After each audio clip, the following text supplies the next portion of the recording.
Welcome to Money in the Air, the music podcast about neighboring rights, the royalties you earn from the public performance of your recordings and the business of music in general. Brought to you by IFR, the International Association for Artists and Rights Holders. I'm Andrew, co-founder and chief royalty officer of Royalty. Hi, I'm Gina Deacon. I work for Absolute Rights Management and I work with record labels and artists to ensure we claim the royalty income due to them. I'm Stacey Haber and I'm from Inside Baseball Music Publishing.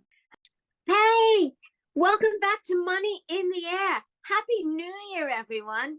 Just to start you off very easily for the new year, we're each going to give you our top tip for your neighboring rights. Yes, I've got my favourite top tip because we're in January. There's a deadline that PPL put in place for registering repertoire for 2023. Most people think it's the end of December. The deadline is actually the 31st of January. And what this means is that if you have either released a recording in 2023 or performed on a recording in 2023, you need to ensure that it is registered with PPL, because if it isn't, then you will stand to lose any income that may have been earned from the usage of that track. So I suggest if you're the performer, you check. If you can't see it on the PPL database, check with the rights holder and ask them to register. They've still got a couple of weeks. They can do it. And if you are the rights holder, then the responsibility is with you, because the performer cannot claim their share without you registering it. That's my tip.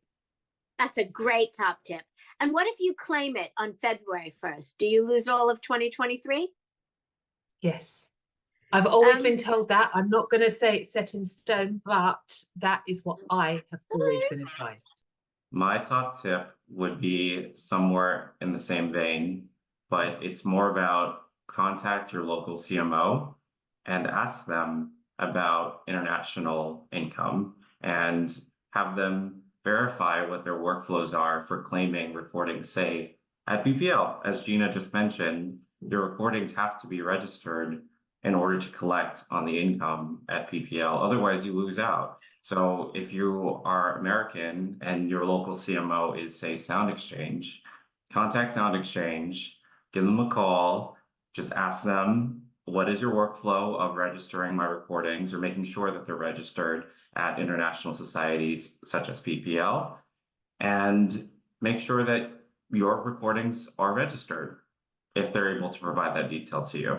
Because it's your right to know if your recordings are being collected on abroad. Absolutely right.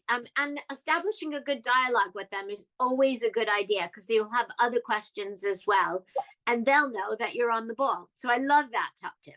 And my top tip is, the minute you step out of your first recording session for a recording, register the recording.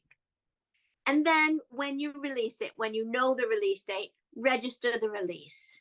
Because that way, you know you're not giving any income up, you know you're not leaving money on the table, and you're really well organized. That's going to increase your income. Cool. Thank you, guys. And thank you for listening. Thank you coming back for season 4 of Money in the Air. We're really happy to be doing this with you and for you. Have a great week. Bye.